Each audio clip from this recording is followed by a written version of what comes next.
Hello everyone, मैं हूं आपका फ्रेंड एडवोकेट गितेश चंद्रा और आज मैं आपके लिए एक बहुत ही इंपॉर्टेंट टॉपिक पे वीडियो लेकर के आया हूं। तो इस वीडियो को आप लगातार देखेंगे तो बहुत कुछ जान पाएंगे, बहुत कुछ समझ पाएंगे। दोस्तों, आज की जो मेरी वीडियो है वो ज़मीन विवाद से जुड़ी हुई है। तो आपको इस बात की जानकारी, इस कानून की जानकारी जो आपको रखना है वो बेहद ज़रूरी है। इस वीडियो के माध्यम से मैं कई सारे जो हैं तरीके आपको बताऊंगा कि आपको ज़मीन संबंधी विवाद होने पे आपको क्या करना चाहिए और क्या नहीं करना चाहिए, और कई सारे भ्रम के बारे में भी मैं आपको बताऊंगा जो आज के डेट में, भले ही हम जो है 21वीं शताब्दी में या कंप्यूटर युग में जी रहे हैं, लेकिन आज भी कानून के मामले में लोगों की क्या सोच है वो आपको इस वीडियो के माध्यम से पता चल जाएगी। दोस्तों, आज मैं जो बातें आपको बताने वाला हूँ वो बातें जो है पटना ज़िले की है, और ये घटना जो है अभी वर्तमान में चल रहा है। तो हम चलते हैं अपने टॉपिक के ऊपर। दोस्तों, मुझे पटना से एक कमेंट आया। उस कमेंट में मुझसे ये पूछा गया कि क्या मेरी बेटी को पैतृक संपत्ति में हिस्सा मिलेगा या नहीं मिलेगा। ऐसा उन्होंने इसलिए ये सवाल पूछा क्योंकि जो महिला जिसने मुझे कमेंट किया, जिसने मुझसे सवाल पूछा है, उनकी शादी के 1.5 साल बाद ही उनके पति की मौत हो गई। पति के मौत होने के बाद जो है ससुराल वाले जो हैं वो महिला को घर से निकाल देते हैं। किसी भी परिस्थिति में जो है वो महिला को अपने साथ में वो नहीं रखना चाहते हैं, क्योंकि उनके ससुराल वालों की सोच थी कि इस महिला के कारण ही जो है मेरी बेटी की जो है असमय जो है उनकी मौत हो गई। साथ ही साथ उन्होंने अपनी बहू को भी घर से निकाल दिया और अपनी बहू के साथ उनकी एक छोटी सी बेटी, उनको भी जो है उसके साथ उन्होंने भगा दिया। अब ये जो महिला है, जो विधवा महिला थी, ये अपने मायके चली जाती है। मायके जाने के बाद वो वहाँ रहने लगती है, लेकिन उनके माता पिता भी काफ़ी बुज़ुर्ग थे। तो उन्होंने ये सलाह दी, चूँकि शादी को मात्र जो है वो 1.5 साल ही हुए थे, उन्होंने अपनी बेटी की दूसरी शादी करने की बात जो है वो सोची, और परिवार के लोगों ने उन्हें समझाया और लड़की की दोबारा उन्होंने शादी कर दी। चूँकि पहले पति की मौत हो चुकी थी और ससुराल से उन्हें निकाल दिया गया था। तो यहाँ तो महिला की दूसरी शादी हो जाती है, महिला दूसरे परिवार में चली जाती है, लेकिन उनके साथ उनकी बेटी जो थी, जो बहुत छोटी थी, वो नहीं जाती है। वो छोटी सी बच्ची जो है अपने नाना नानी के घर में रहने लगती है। लेकिन दुर्भाग्य से वो जो महिला थी, वो उसकी जब दूसरी शादी होती है तो दूसरी शादी के बाद भी उसके पति की वहाँ भी उसकी मौत हो जाती है। क्योंकि ऐसा इसलिए होता है क्योंकि दूसरी शादी होने के कारण उसका विवाह जो है अपने से 20 साल उम्र बड़े लड़के से हुआ था, यानी कि कुछ समय के बाद ही वहाँ जो है उसके दूसरे पति की भी मौत हो जाती है। अब उनसे भी उनके 2 बच्चे हैं। लेकिन अभी जो ये सवाल जो पूछा गया है उसमें क्या हो रहा है, उसमें उस महिला ने कहा कि मैं तो अभी ससुराल में हूँ, जो उनके दूसरे पति जो हैं उनके साथ जो उनकी डेथ हो चुकी है वहाँ पे मैं रह रही हूँ, लेकिन मेरी बेटी जो कि अपने नाना नानी के घर पे है, तो उसे अपने पैतृक संपत्ति यानी मेरे पूर्व पति के संपत्ति में उसे हिस्सा मिलेगा या नहीं। तो दोस्तों, ये जो बातें मैं आपको बता रहा हूँ ये कोई कहानी नहीं है, ये अभी जो है एक समस्या है। एक महिला ने मुझे कमेंट करके पूछा है, इसलिए मैं इस पर ये वीडियो बना रहा हूँ।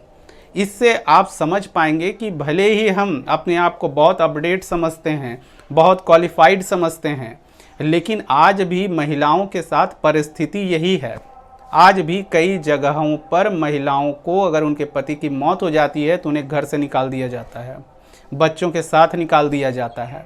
ये परिस्थिति है। इसलिए खुद को अपडेट कहना या फिर महंगे मोबाइल सिर्फ यूज़ कर लेने से हमारा समाज जो है वो अपडेट नहीं होता है। तो अब ये जो बच्ची है, छोटी सी बच्ची जो अपने नाना नानी के घर में रह रही है, तो उसे पैतृक संपत्ति में हिस्सा मिलेगा या नहीं मिलेगा।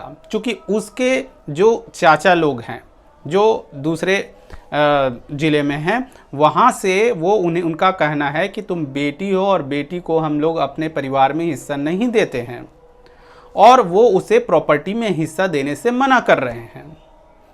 तो दोस्तों, मैं आपको बता दूं कि इस तरह की परिस्थिति में हिंदू उत्तराधिकार अधिनियम 1956 के तहत ये जो कानून है, इस कानून में 2005 में एक संशोधन हुआ। ये मैं जो नियम बता रहा हूँ मैं सभी के लिए बता रहा हूँ, क्योंकि ये सभी को इस बात को जानना बेहद ज़रूरी है, क्योंकि आज के डेट में भी लोग, ये कानून बना हिंदू उत्तराधिकार अधिनियम 1956 में, 2005 में इसमें संशोधन हुआ, अमेंडमेंट हुआ, लेकिन आज भी लोगों को कोई जानकारी नहीं है। अब आप समझिए कि ये जो घटना है, ये पटना ज़िले जो है हमारे राज्य का जो है, ये पटना राजधानी है, और ये जो घटना मैं आपको बता रहा हूँ ये प्रॉपर टाउन की है, ये किसी गांव की नहीं है, या फिर ऐसे परिवार की नहीं है जहां लोग पढ़े लिखे नहीं हैं।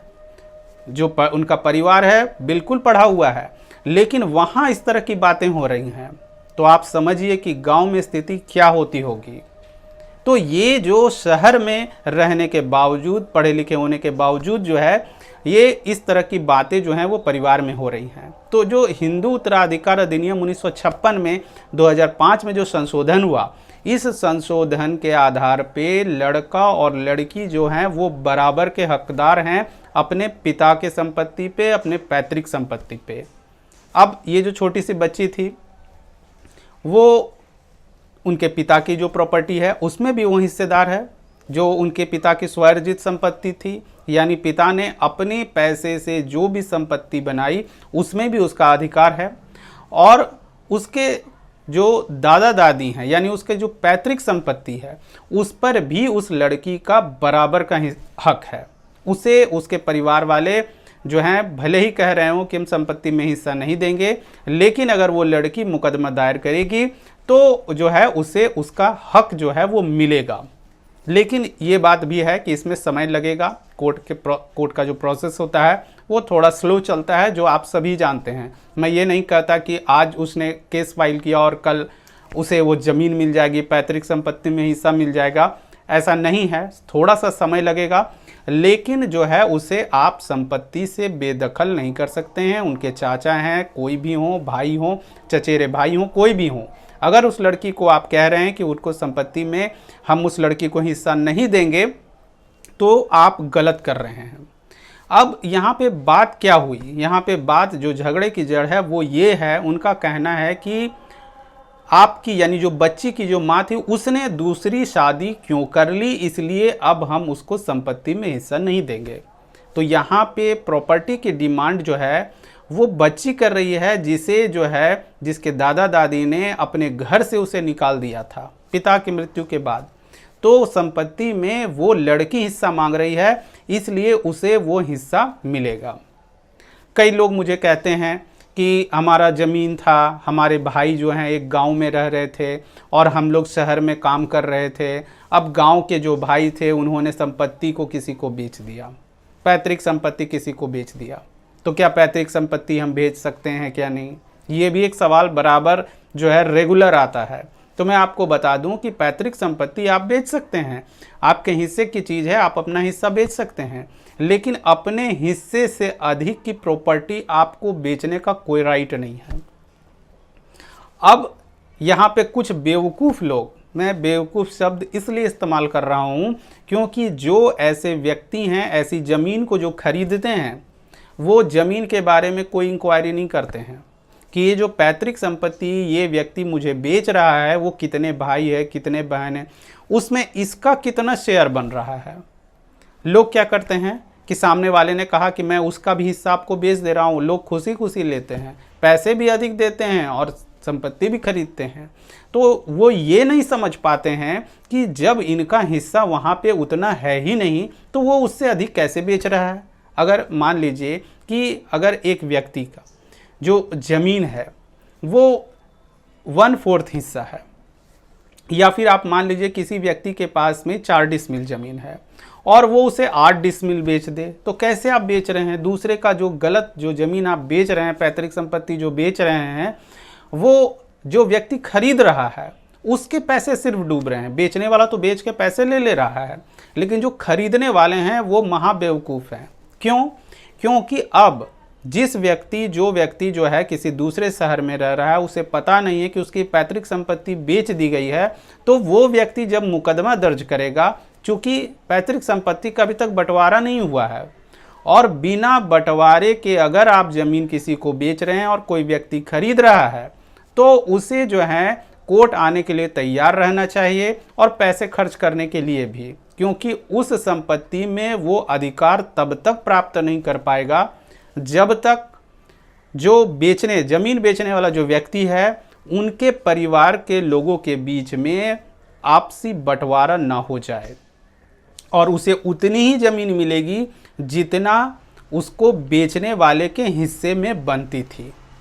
तो ये जो मामला है, ये जो लड़की का मामला जो है, तो इस लड़की को उनके परिवार वाले जो हैं, वो पटना में जो भी रह रहे हैं, वो अगर ये कह रहे हैं कि हम इस लड़की को पैतृक संपत्ति में या इसके पिता की संपत्ति में हिस्सा नहीं देंगे, तो ये बिल्कुल गलत कर रहे हैं। क्योंकि पैतृक संपत्ति में अधिकार जो लड़का हो लड़की हो, उसका पूरा का पूरा अधिकार होता है।